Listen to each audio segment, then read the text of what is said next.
want to tell you something that nobody told me until I had already spent years learning it the hard way. There is a principle, a genuine, observable, consistently reliable principle about how life actually works, that almost everything we're taught about success and achievement runs directly counter to. It is not taught in schools. You will not find it in most self-help books, because most self-help books are built on the opposite assumption. And the people who understand it deeply tend to talk about it quietly, if at all, not because it is a secret being kept from you, but because it sounds, when you first hear it, like it cannot possibly be true.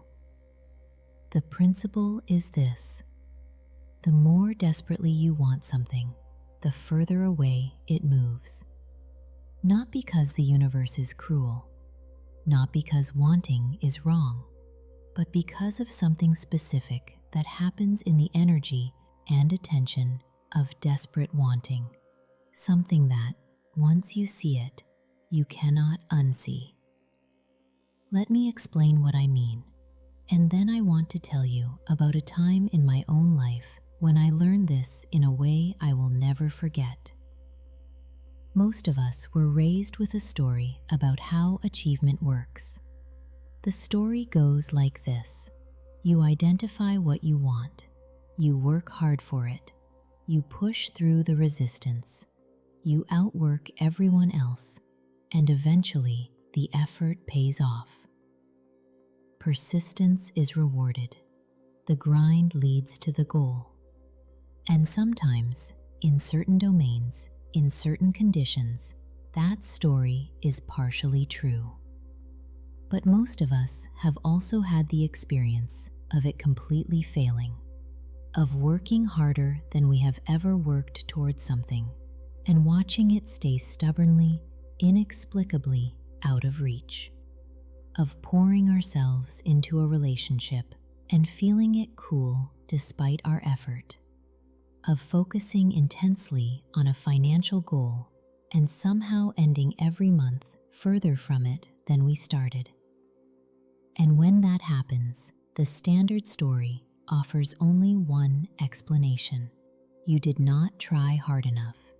You need to want it more. Push harder. But what if that explanation is precisely wrong? What if the trying harder is itself the problem? Here is what I have come to understand through my own experience and through watching this play out in the lives of people I know and have learned from. Every act of desperate wanting carries within it an implicit message, a signal you are broadcasting, not just to the world, but to your own nervous system, your own unconscious mind, your own way of perceiving and responding to the world around you. That message is this: I do not yet have this. This is not here. This is missing. And the mind, which shapes perception, which determines what you notice and what you overlook, which colors the interpretation of every event and encounter, the mind receives that signal and acts on it. It begins to look for evidence that confirms what it believes, that this is not here, that this is still missing, which means it begins to overlook the evidence that contradicts it, the opportunity that was right in front of you, but did not look like what you expected the opportunity to look like, the connection that was available, but you were too contracted to receive, the moment when something was offered, and you were too braced against the possibility of not getting it to recognize that it was being given. This is not mystical. This is the ordinary, well-documented psychology of confirmation bias and attentional filtering. We find what we are looking for, and when we are looking for evidence of lack, we find it, even when abundance is present. The law of reversal, as I have come to think about it, is simply the recognition of this dynamic operating at the level of lived experience. When you grip too tightly, when you push too hard, when you signal to yourself and to the world that you are operating from a place of scarcity and urgency, you create exactly the conditions that make the thing you want most difficult to receive. And when you release, when you genuinely, completely release the grip, not in defeat, not in giving up, but in a kind of deep, grounded trust that what is meant for you will find you, something changes. Now, let me tell you about my own experience of this. There was a period in my life when I wanted something very specific with an intensity that, looking back, was almost frightening. Not a thing, a feeling. The feeling of being settled, of having arrived at a version of my life that felt stable and intentional and mine. I had a clear picture of what that would look like. I worked toward it constantly. I planned. I adjusted. I tried different approaches when the previous ones did not work. I thought about it when I woke up and when I went to sleep. I measured every week against the picture I had in my mind, and nothing moved. Or more accurately, things moved, but not toward the picture, away from it. Doors I had counted on closed. People I had expected to support the direction I was heading moved in other directions. Circumstances I had not anticipated kept arriving, requiring responses that took me further from the plan rather than closer to it. I remember a specific evening. I was sitting alone, and I was exhausted in a way that had nothing to do with sleep. It was the exhaustion of sustained, effortful wanting, of gripping so long and so hard that my hands, metaphorically, had gone numb. And I remember, not as a spiritual revelation, just as an ordinary moment of being too tired to continue. I remember thinking, I cannot do this anymore. Not as defeat, just as fact. I cannot keep pushing against this. I do not have the strength to keep wanting this in the way I have been wanting it. And I let go. Not of the desire was still there, but of the urgent, braced, desperate quality of it, the part that was broadcasting with every thought and decision that this was missing and insufficient and not yet arrived. I stopped broadcasting lack. I just stopped. And what happened next is the part that is difficult to explain without sounding like a story I invented to prove a point. Within weeks, things began to move. Not the things I had been pushing toward, things I had not thought to include in the picture. Better things, in ways I did not have the imagination or the perspective to plan for. Connections that opened directions I had not considered. Circumstances that rearranged in ways that, looking back, were only possible because I had stopped forcing them into the configuration I had decided they needed to be in. I do not tell you this as a guarantee of a particular outcome. Life is not a vending machine, and releasing the grip does not mean everything resolves the way you hope. What I can tell you is this: the quality of my experience changed the moment I stopped operating from desperate wanting. The contracted, scanning, vigilant, measuring mode that had been running constantly, quietly consuming energy I did not know I was spending, that mode simply stopped. And in its place was something I can only describe as availability, an openness to what was actually present, rather than a perpetual measuring of the distance between what was present and what I had decided I needed. That availability changed everything, not because the universe rewarded my trust with prizes, but because I became capable of receiving what was already being offered, which the gripping, urgent, lack-broadcasting version of me had been systematically unable to see, or receive. This is the law of reversal in practice. Now, I want to be clear about what releasing does and does not mean, because this is where the principle gets misunderstood. Releasing the grip does not mean passive disengagement. It does not mean giving up, withdrawing effort, or pretending not to care about the things you care about. It means doing the work, yes. Making the effort, yes. Showing up consistently and fully, yes. But doing all of that from a different internal state. From abundance rather than scarcity. From trust rather than vigilance.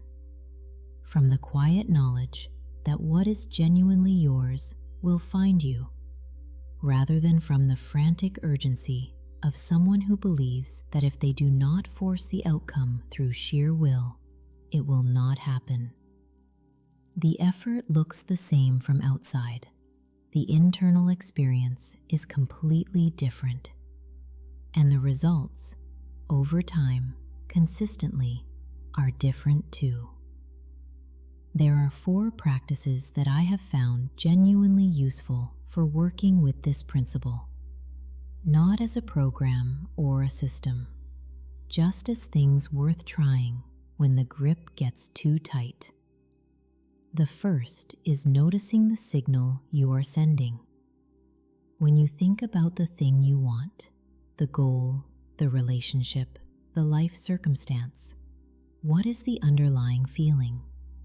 Is it a feeling of reaching for something you can see and trust is coming? Or is it a feeling of grasping for something that is slipping away? The distinction matters because that underlying feeling is the broadcast, and the broadcast is what shapes perception, and therefore what shapes what you notice and receive.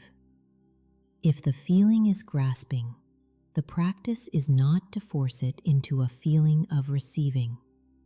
That kind of performance does not work.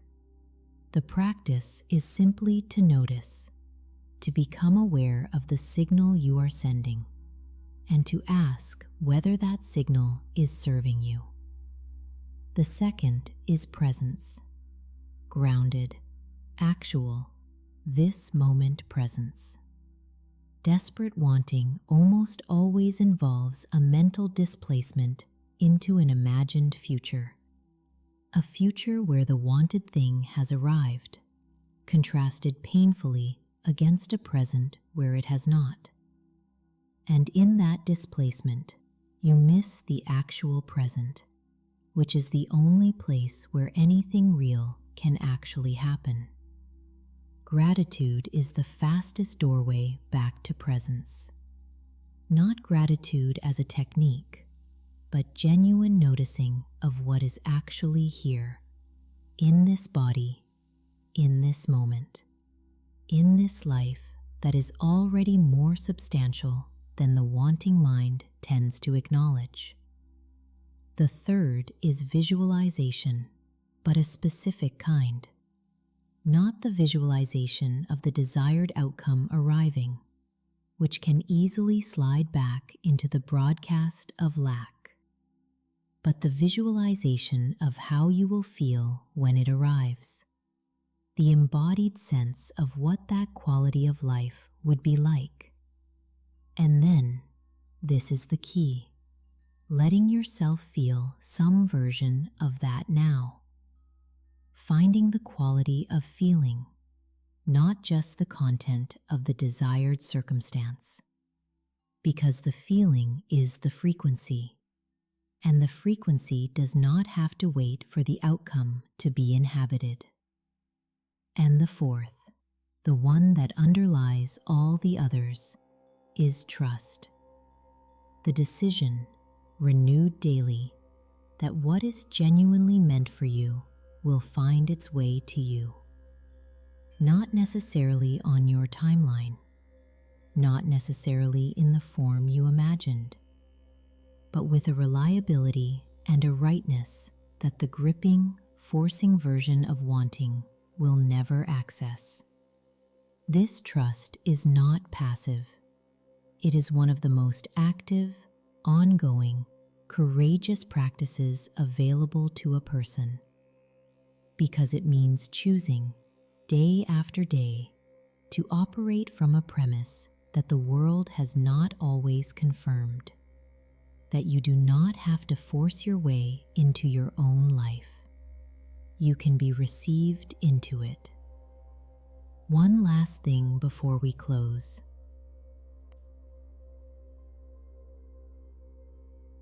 The law of reversal is not a new idea. It appears in different forms across centuries and cultures and traditions. The Taoist concept of Wu Wei, effortless action, action that does not force. The paradox at the center of many contemplative traditions that says, seek and you will not find. Stop seeking and the finding becomes possible.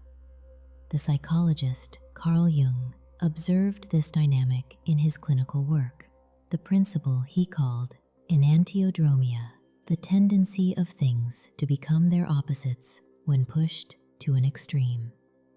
Modern neuroscience describes it in terms of attentional bias and the self-fulfilling dynamics of anxious perception. The name changes. The underlying observation is consistent across all of them. When you grip, things slip. When you release, things arrive. Not always, not on demand, not as a guarantee, but as a general pattern of how life tends to work when you are honest about what you have observed in your own experience. I think you know this is true. You have felt it. The question is only whether you are willing to apply what you already know. I want to stay with that for a moment longer because I think the practical mechanics of this are worth being specific about. When we talk about releasing the grip, releasing desperate wanting, the question that almost immediately arises is, how? How do you release something you genuinely, deeply want? Is it just a decision?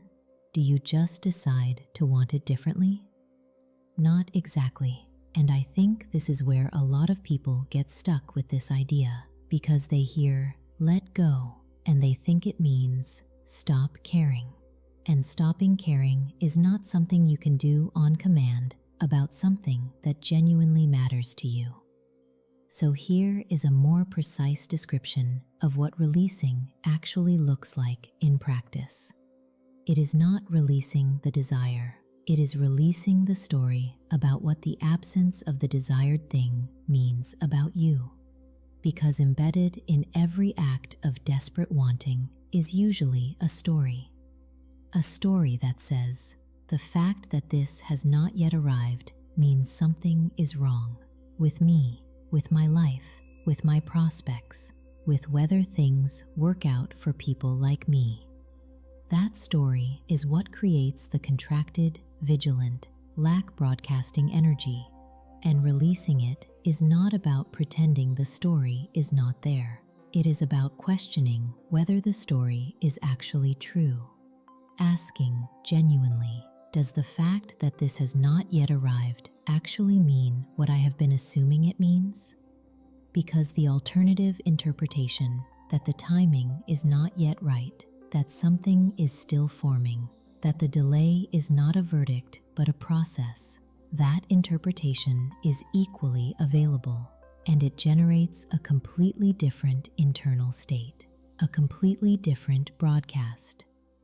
The philosopher Alan Watts, who wrote extensively about the paradoxes of Eastern thought and Western psychology, described this dynamic in a way that has stayed with me. He observed that the more we try to grasp at happiness, at love, at peace, the more it recedes. That these states are, by their nature, available only when we are not desperately reaching for them. That they are, in his phrase, the results of spontaneous activity rather than of desperate seeking.